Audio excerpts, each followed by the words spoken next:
Moved by Commissioner Clark Coleman, supported by Commissioner Garza. Any discussion on the public safety report?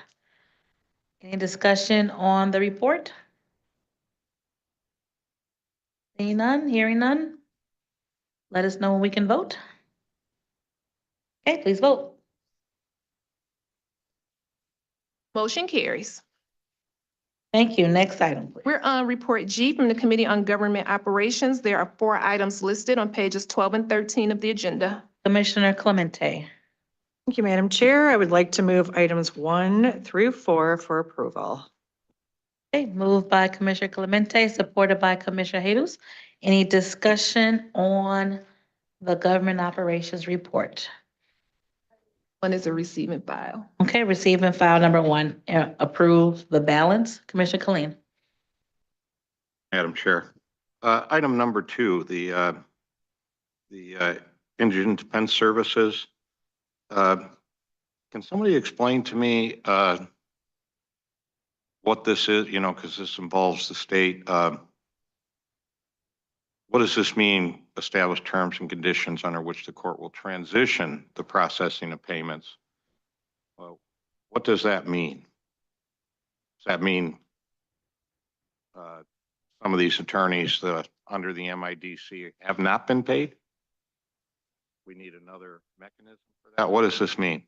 Is someone from the administration to explain this item? Chris, it's on you.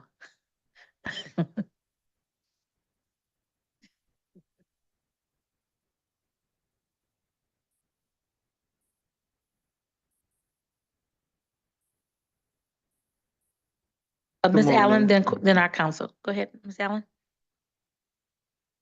Good morning, Janelle Allen, Chief Operating Officer. And I guess Robin Dillard Russell was not available, who is our director, but we have been in the process of transferring from the Third Circuit Court the processing of payments to the attorneys who represent our indigent defense. As a part of that process, we actually built in-house our own internal process of how payments will be processed. But we did need a transition period where the court, Third Circuit Court, was using their process, and there was a cutoff period where they still had to process any remaining payments that were still in the system as of the date of the transfer. And if I recall correctly, we started taking over processing those payments on March 1st of this year. So part of this transition is still paying them to continue processing the last backlog payments that they had handled when they were initiated. We do expect this would be closing out, then the county will be 100% then processing all the payments as we have been since March 1st. I'm a big fan of the MIDC and upping up the game for people that can't afford an attorney won't be provided for you. Have any of these attorneys, has there been a backlog in getting some of these attorneys paid? My understanding. Has everybody been paid for all of their work in the courts? There have been some adjustments in pricing. I don't know if you know that the process actually changed recently, whereas that we switched over to an hourly rate. And there is a process where we want the attorneys to submit on a regular basis, recurring basis, not once they complete a particular action. And so there has been some adjustments for attorneys to understand the new process. However, before the process was changed, there was a lot of education and training that was made available and is still available to assist attorneys in submitting their payments correctly during the new process. So if anything, I don't believe there's necessary, once all the paperwork is submitted, the payments are submitted timely. The issue has been the attorneys properly submitting them through the new system. So there's been a learning curve here for the attorneys? Yes. How to submit? Yes. In a timely manner? Yes. Thank you. Thank you, Madam Chair. Counsel, did you want to add anything to that? No. Okay, all right. Okay, thank you. You're welcome. Any additional questions or discussion on the government operations report? Hearing none, please vote.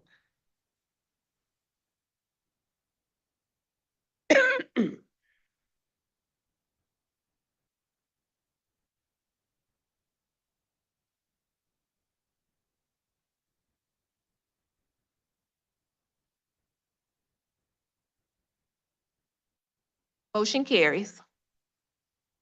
Thank you. Next item are the immediate considerations.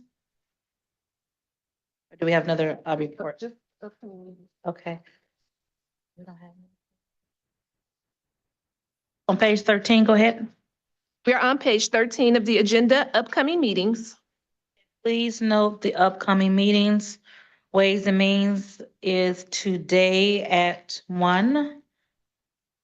Criminal Justice Complex at 12 o'clock. And the Youth Council is today at 5 o'clock. And then there are 3 meetings on the 26th. And our next full board meeting will be on Tuesday, December 3rd. Okay. Next item. We're moving to page 14 of the agenda, new business, immediate consideration. There are 2 items listed on the agenda and 4 on the addenda. Item number 1 is requesting commission approval of the reappointment of Kathy McKenna-Lipsitz to the Joint Airport Building Authority. Okay, we can take 1 and 2 together. Item number 2 is requesting commission approval of the reappointment of Shirley W. Taliber to the Joint Airport Zoning Board of Wayne County and Washtenaw County. Moved by Commissioner Clark Coleman, supported by Commissioner Anderson for these 2 items. Any discussion on these 2 items? Hearing none, please vote.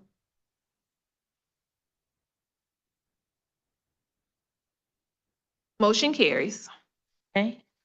Next item. We're moving to the addenda. Item number 3 is requesting commission approval of a collective bargaining agreement between the Charter County of Wayne and the Government Administrators Association General Fund and Professional Engineers Chapter. So number, excuse me, 3 is GAA, 4 is ASME, 5 is GAA, and 6 is GAA. Ms. Allen and Ms. Good Wilson. morning again. Good morning. Janelle Allen, Chief Operating Officer with the Wayne County Executive's Office. And joining me is Donna Wilson, our Director of our Personnel Human Resources Department. And we are very excited to be here this morning to present these agreements to this honorable body. You have heard me speak about a new process that we've used, and I think which is equally important to the actual content of the agreements. And this new process that we use for bargaining, we call collaborative bargaining compared to traditional bargaining. In collaborative bargaining, we focused on issues as a group, viable solutions, and where relevant, financial sustainability of solutions, in particular, wages and benefits. We did this across the county too. There just weren't a select few individuals in the room when we were discussing issues and solutions, but this actually has been one unified Wayne County effort of which I personally am just so proud of. Every elected official allowed their staff to participate, as well as every executive department who has represented staff.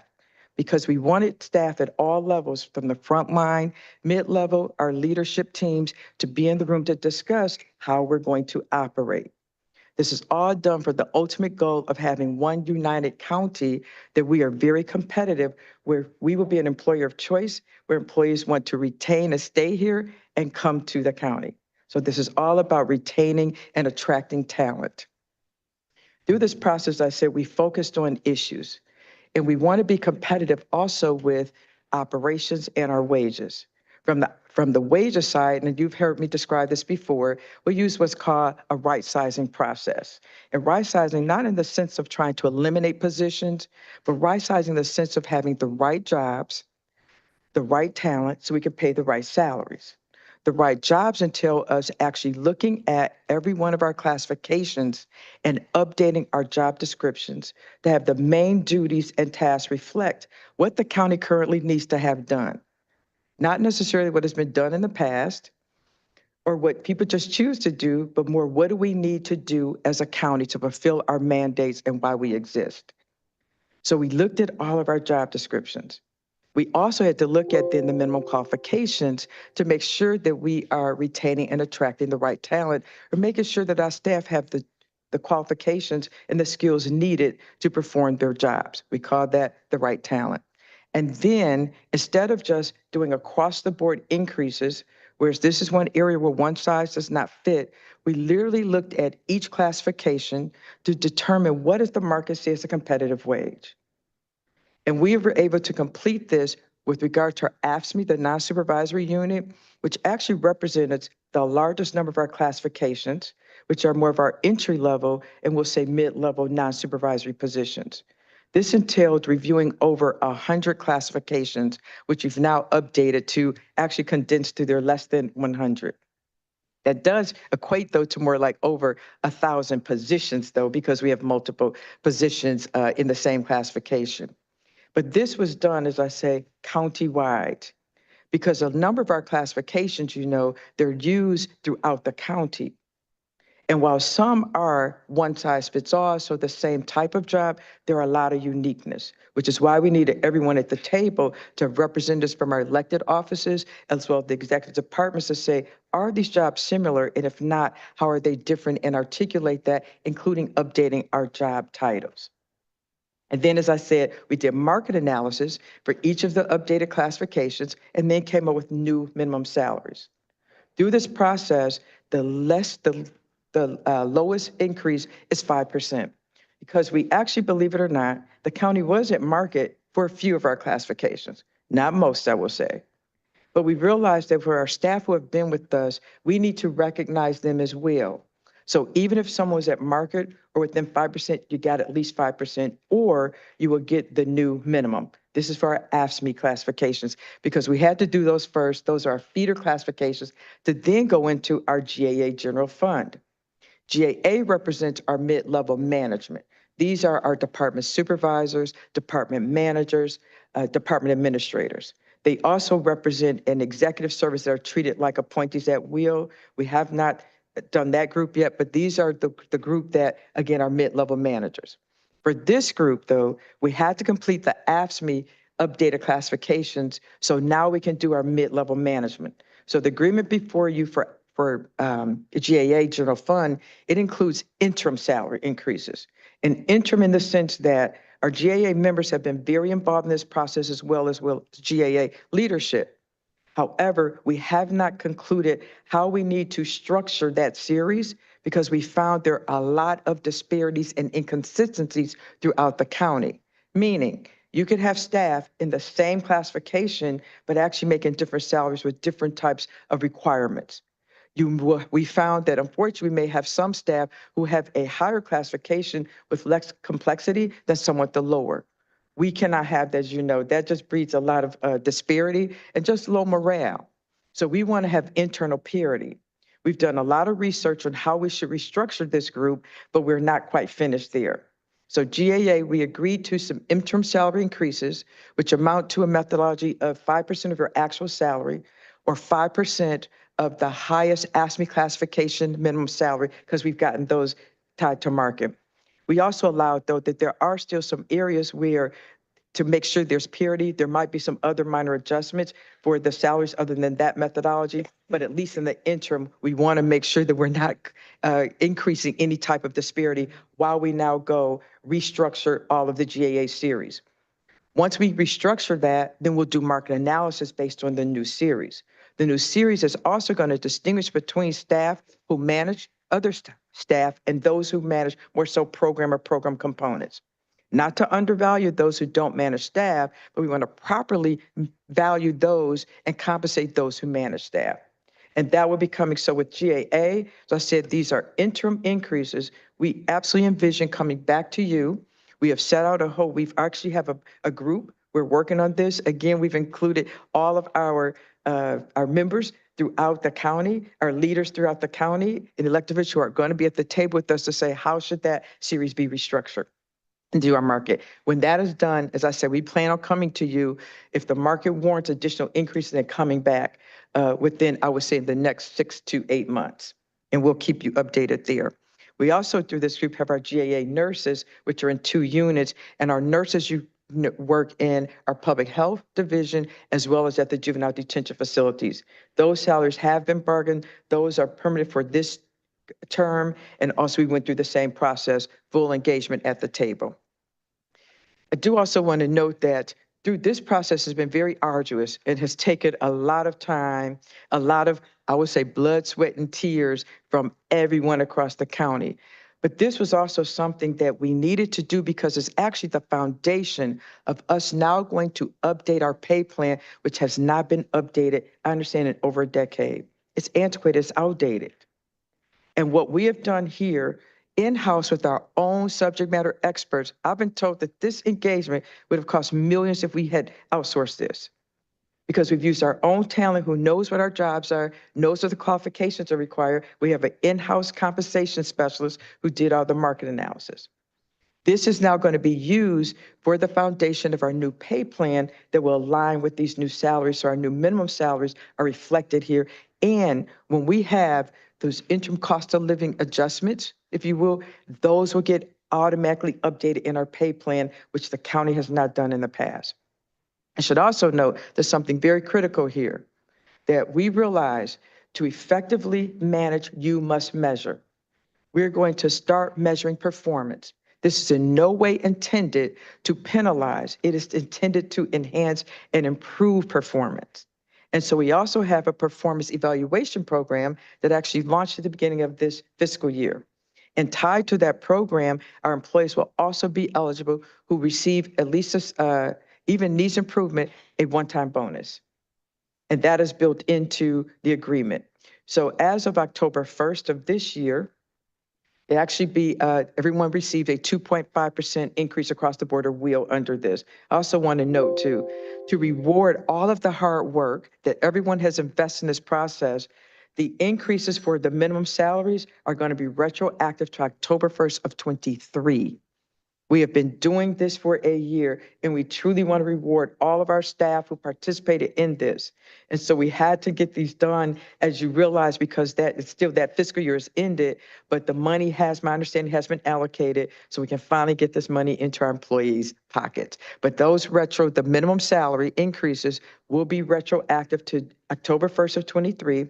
And then an additional 2.5% increase will be effective as October 1st of this year.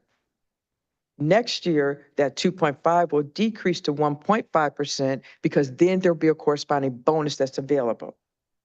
The only staff who would not receive a bonus was somewhat unsatisfactory. However, you will have a year to actually, you'll get evaluations on a quarterly basis, so no one is surprised that if you're not meeting expectations. And if you're not meeting expectations, you will get a performance improvement plan that details where you need to improve, getting the support that's needed, be it training, be it coaching. That will go on throughout the year. And it's only after that full year that if someone is still unsatisfactory is when then a different course will be taken. Even someone who needs improvement, because we want our staff to get up to satisfactory, if not higher. We don't want our staff to leave. So even if you need improvement, there will be a bonus opportunity and increase with satisfactory and exceeds. So another key component that we said, we want to be competitive. We can't just be competitive on wages. We have to be competitive on operations. And last but certainly not least, I think actually most importantly through this, just want to say a thank you to everyone who's been involved in this process, starting with our county executive, who had the vision to realize we have to do things differently. We have got to start operating differently to show that we truly value and respect our staff. And then entrusting me to lead this engagement, but I do want to stress, I just served as a facilitator. The work has been done by everyone. A lot of the members are here in the room with me. I know a number are on Zoom, but we have some of our union leaders in the room with me. And as I say on Zoom, but this has been also then county-wide. I see Mr. Seals is here. There are others who have participated, actively engaged. Again, every elected office had, their chiefs involved in this process, as well as staff who know what these jobs are. This is, I want to say, just an epitome of one Wayne County where we are going to have a united county. That, I'll pause. And thank you all. Thank you, Ms. Allen, for your work over the last year. I know, as you stated, it's been blood, sweat, and tears getting this together, long nights, early mornings. So I thank you for your dedication to making this happen. And of course, to all of our union members who participated as well to get this over the finish line. And just for the record, all of these CBAs before us have been ratified by their members, correct? That is correct. All right, very good. Are there any questions from commissioners? Any questions from commissioners? Okay, again, thank you for your very hard work. Thank you, Ms. Wilson, as well. I know as our PR director, Human Relations Director, you've been in those meetings and making sure that things made sense from a human relations point of view as well. So thank you so much. Hearing no discussion or questions from commissioners, this will be items 3, 4, 5, and 6. And there was a motion by, was moved by? It was Commissioner Kinlock moved it and Commissioner Anderson supported it. Please vote.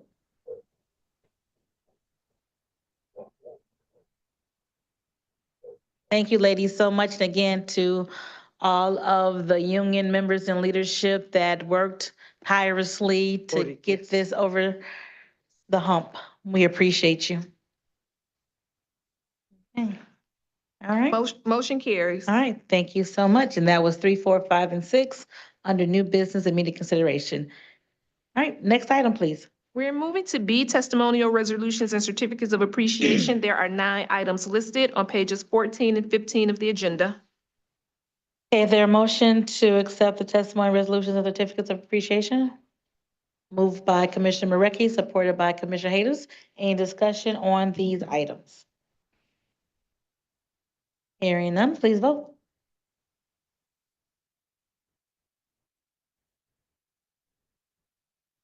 Motion carries. Thank you. Next item, please. We are on memoriams. There are 5 names listed. Okay. Anyone wish to speak to any of the names listed or add any names? Commissioner Clemente? Thank you, Madam Chair. I would like to add the name of Jeffrey McLeod. He was from Lincoln Park, a construction worker that was killed on 75. And just a reminder to be very careful when we are driving.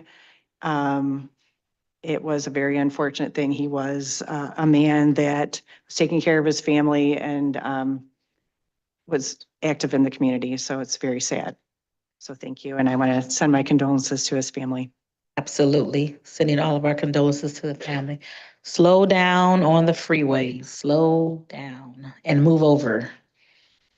Any other names to be added? Okay. Hearing none, if everyone could please stand for a moment of silence.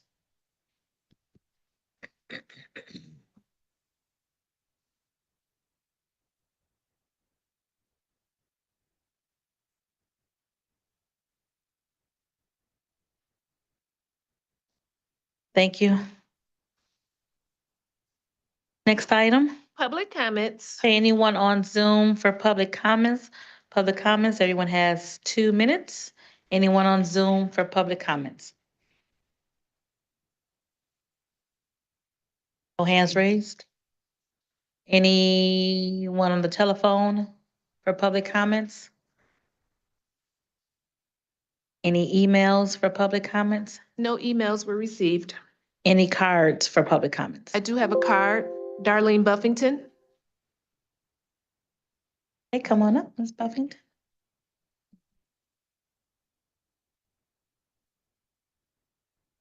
It's on. Oh, you just turned it off. There you go. Good morning. Good morning, all. And I come before you for the last time as president of Local 1659. I did not run again. Oh. I want to thank you all. I came to you when Jewel Ware was commissioned, not as a president, but as an advocate and as an employee of Wayne County for over 36 years. I am glad to say, thanks to Janelle Allen, we have come to a new resolution and hopefully a new climate with the way Wayne County will be ran with the employees here and hopefully to retain more employees in the future. But even though I will not be the president, that will not stop me from still coming in and advocating as a community member, as a taxpayer, and as a voter. I thank you all for my time. Hold on, are you retiring? No, I'm just running for a lower position. I still Okay. want to be an I employee, want but to I make just sure didn't you're run not for leaving us. president. Okay. Thank you for your service as president. We sincerely appreciate you as the president of the local. Thank you for your leadership, and we expect you to still keep us in check. Thank you. Thank you, Ms. Buffington. Next card. No additional cards. Okay, anyone from the chambers who would like to make public comments at this time? Anyone else for public comments? Come on up, come on. Mhm.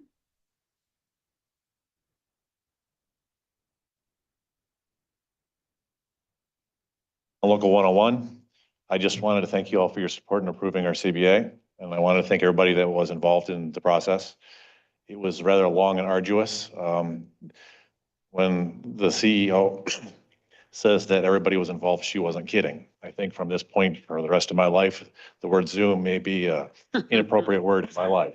In any direction, I thank you all, and I thank Janelle for working this. Thank you, appreciate you. Thank you so much. Thank you.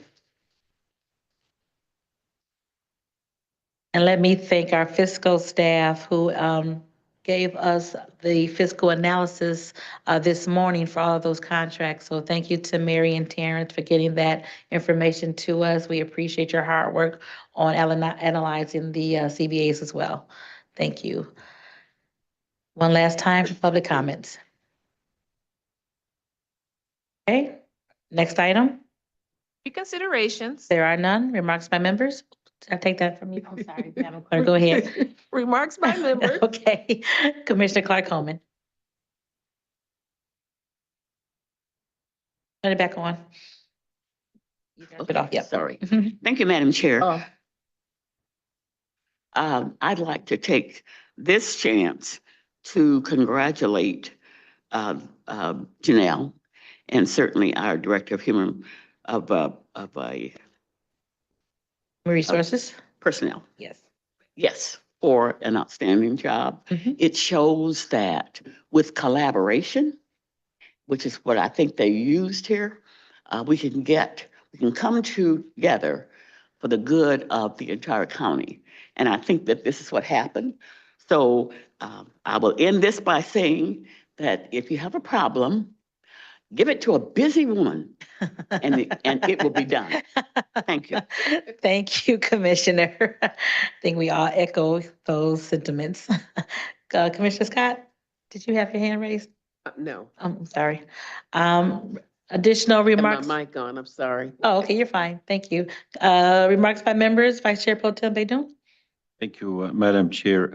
I just want to say how fortunate we are to have Janelle Allen working for the County Executive's Office.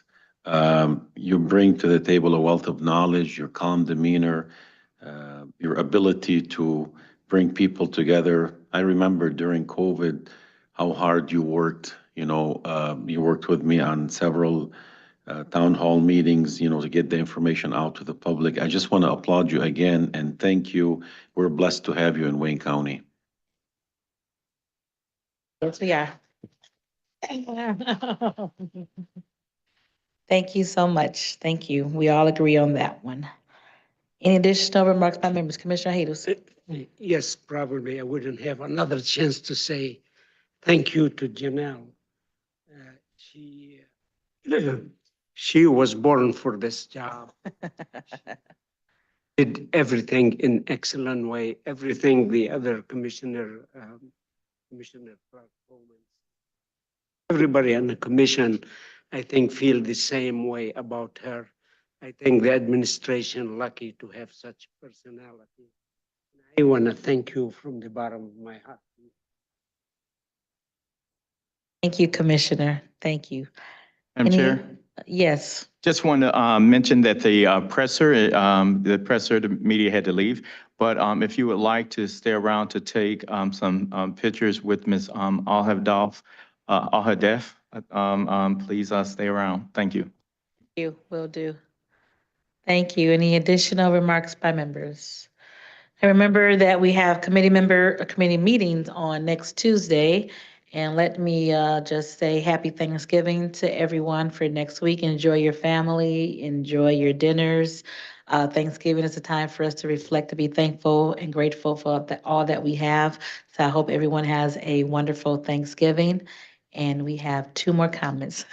Commissioner Clark Coleman. One more thing I forgot to mention, and it's most important. On Tuesday, this coming Tuesday, I will be having my 17th or 18th annual Thanksgiving turkey giveaway.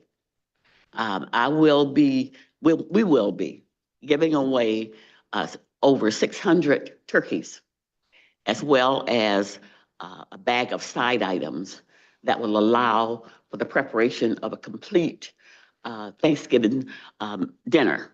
So I thank our volunteers. I thank all the contributors for helping us in this venture, and we look forward to hopefully a good weather on Tuesday. And we're going to be having the giveaway at the Carpenters Training Center, which is in my district. And we will be gifting many needy families. We want to make sure that if you a needy family, that you will receive your Thanksgiving dinner. So we've had people working really hard. My staff, Shannon, I've been running her crazy, and as well as Bill, Wellborn. So looking forward to it, and thanks to all of the volunteers and contributors. Do they have to register or is it first come, first serve? No, they've had to register. Okay. So Shannon's been really busy with the registration of individuals. Yes. Thank you, Commissioner, for all that you do. Many, many years of giving away turkeys. So we appreciate what you're doing for your community and I residents of started Wayne that in the County. Senate, and I continued it Here. On the commission. Very good. Thank you for that. Thank you all. Kara, did you have your Commissioner Clemente? Reminding about things, tonight is a Light Fest. So Oh, yes. if anybody has a chance to go out, Westland, yes. It's in Glenn's district, but it's a really good time. I went last year. They have a big bonfire, and then you get to drive through the lights, and it's free. So only costs you a little bit of gas. So it's a really great thing to go to and bring your families. So thank you. Thank you for reminding us of that. Tonight at 6 o'clock, I believe, is the Light Fest. So those of you who are available, please see Glenn first and then go to Light Fest in Westland. That's a great, great event. So thank you for reminding me of that.